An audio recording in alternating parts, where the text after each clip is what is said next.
All right, I think I'm on. And I started recording a while ago, but I forgot some of my tools, so I went back and got them. All right, so today we are going to need the parts of a plant book. You need to take out your staple. So if you just bend the little legs up straight, then you can pull it out from the front. Okay, and we're going to cut apart our pages. Today we are going to be looking at parts of a plant. So let's see if we can get this part done quickly. So I'm going to spend some time looking at the plant. Put the pages in order according to their numbers. 1, the front cover, and then 1. And then what comes after that comes 2 and 3.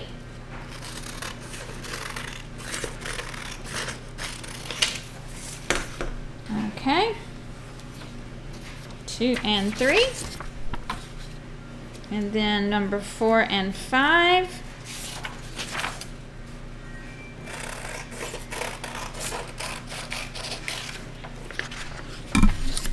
Okay. And then page 6. And we have a blank page that we're not going to need. So be sure you cut out on the lines. Alright, be sure your pages are in order. I gotta check my page numbers. So I've got page 1, page 2, page 3, page 4, page 5, page 6, and that's it. So stack them, tap them both ways, this way and this way. And we're going to put a staple right behind the P, this first P. Okay, and then I'm going to staple down in the middle of the book, and then down at the bottom. Okay, so I've got my book made. Now, if you will get the flower out that I brought to you, I brought you what I could, what I had. And so today when I cut, this is actually Friday, so I'm going to show you all that I cut. The first one is the really pretty one. I'm not going to take it apart. Look at that. Is that not beautiful? Oh, and it smells good too. It's so pretty. I'm going to put it where you can see it. See it up there? All right. That is called a peace rose. And my mama used to grow peace roses, and so when we planted our flower bed, I'm like, I know one of the roses I want is a peace rose. All right, so then I have them in different stages. And this is one that we're going to look at. And this one is a little bit more faded. You see that? You can see the back of it. And then this one, all of the pretty part is gone. I have several like that, so I should have already pruned these off, but I have not, so the rest I have are just like that. I think I have one more with a few dried petals on it. Okay.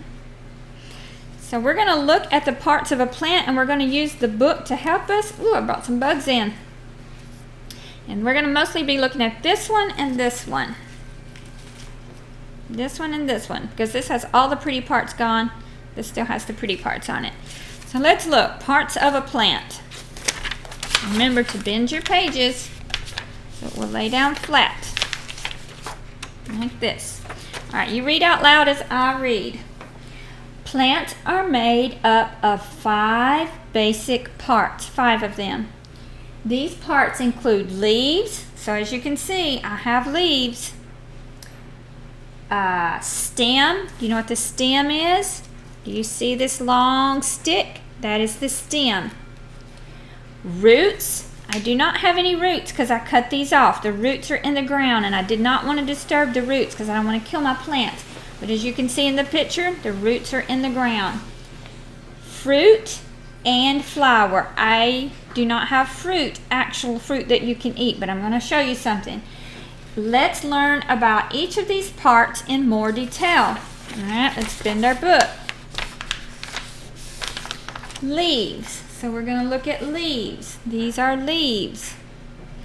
The leaf of a plant is attached to the stem. All right, let's see if that's true. The leaf comes down and it goes right to the stem. So that is true. The leaf has chlorophyll in it. Can you see it? I cannot. That is what makes the leaf green. Now I can see that it's green. All of my leaves are green. All the leaves everywhere are green. The leaf is where photosynthesis occurs. Do you know what photosynthesis is? Photosynthesis is the process where the leaf makes food, and it does it with the sun. We're not going to study photosynthesis today because we're looking at plant parts, but we will come back to that, okay? So leaves are very important. They are food makers for the plant. Now let's look at the page that says stem. The stem supports the leaves and flowers. The stem carries food and water from the roots into the other areas of the plant. I like to think of a stem as a hallway. In a lot of houses, you go from the kitchen, you have to go down the hallway to get to the bedrooms or the other parts of the house. And the stem is kind of like the hallway. It's the road. So it comes up from the roots and it goes up the stem to the flower and to the leaves. Now the leaves make the food, but they need nutrients and water from the soil, okay? So they need nutrients and water. And a lot of those are minerals and nitrogen, phosphorus, all of those kinds of things. All right, let's turn the page. Now here's a picture of what it looks like if you dig it out of the ground and rinse it off. Those are the roots. Okay, I got a thorn in my hand. Roots of a plant are called the organ of a plant. Usually the roots are under the surface of the soil. The roots absorb water and minerals from the soil. The roots are also known as the anchor of the plant. When that is all spread out into the dirt, it spreads out wide and it holds it there so that it doesn't just fall over. Because if you just stuck a stick in the ground, you know it just wants to fall over. But if you've got a root system growing and stretching deep into the earth, it's going to stand up. All right, the next part of the plant is the pretty part. It's called the flower. And I have a big flower. The flower is the part of the plant that makes the seeds. The flower is usually colorful and fragrant. All right, we're going to take this flower apart and we're going to see how does it make seeds. And the last part is the fruit. The fruit of a plant is what forms after the flower. The fruit is the part of the plant that is fleshy and it can be eaten. Typically, seeds are found inside of the fruit, but not all flowering plants produce fruit. All right, so what we're going to look at today is we're going to look at our plants. All right, so these are the petals. This part of the plant is called a petal, okay? It's the pretty and the part with color. So I'm going to pull the petals off, and I want y'all to pull all of your petals off. Oh, it hurts me to do this. All right, now I'm starting to see the center of it. That's what the center of the one in the book looked like. It had like little decorations. So try not to mess with that part, okay? Only the petals. See the petals? Can make some potpourri from that. All right, so we're going to pull all of the petals off.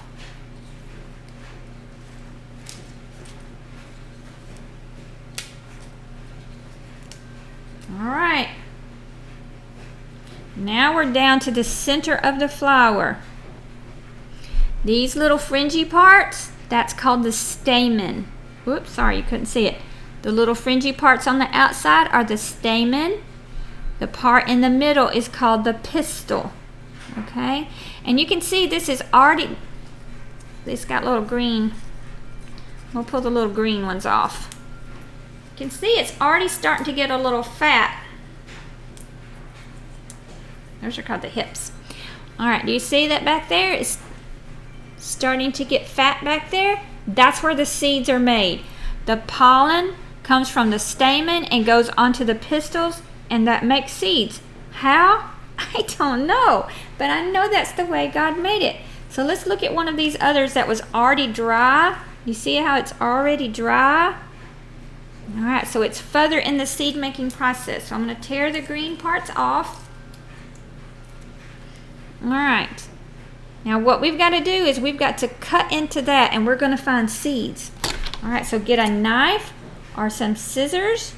I really recommend a knife, because you can just slide it down it. In fact, I'm going to get a knife.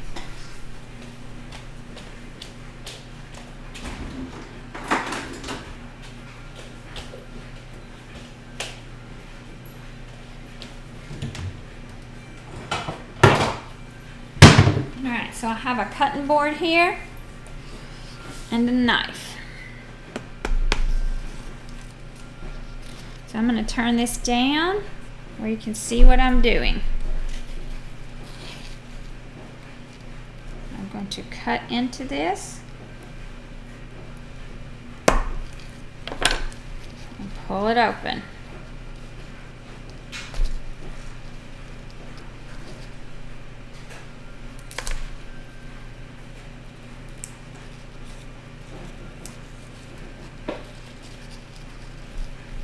All right, do you see these little black dots?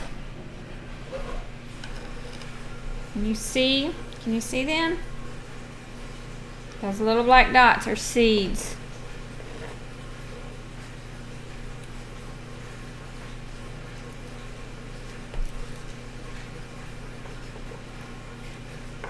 All right, so I'm gonna cut into my flour. You see there's nothing to eat here. But down in there is where the seeds are made.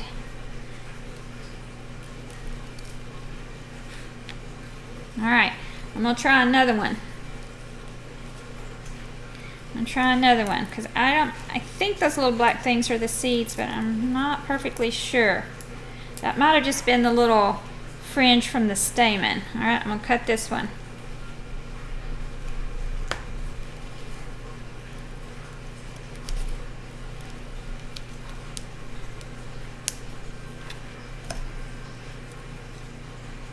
Look at that. You see my cat's trying to get the plant. All right, take yours apart too. And see what's down in there. All right. Either those black things are seeds or it hasn't made seeds yet. But if you have a marigold, and if you pull the petals off, you will actually be able to pull the seeds off. I don't know if I'm going to get y'all marigolds because this is on Friday and I still got to get them, or I don't know if I'm going to bring you some of my pink roses. Alright, but I'm going to scrap all of that. Now I'm going to go get a fruit. Now what I want to tell you about fruit is, you look back at the book, in the springtime fruit trees will bloom. You can have cherry trees, apple trees, pear trees. Now some of the pear trees around here are not fruit pear trees, they're just flowering pear trees. If you have a real pear tree, it'll bloom. And the bloom is right down here on the bottom of the fruit. So after it blooms, and the bloom will start drying up like this, and this part of it gets really big, this seed part. This part right here will get really big and fat. So I'm going to get an apple and a tomato.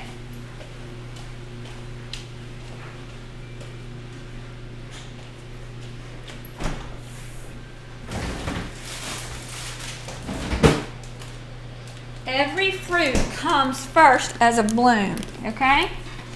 You cannot have fruit without a bloom. This is all part of the process of what makes seeds. And thankfully for us, we can eat some of the fruit. We can even eat some of the seeds. What do you think peanuts are? They are seeds. So I've got an apple and I'm going to cut it. It's very juicy. Look inside of there. What do you see? Seeds. I see one.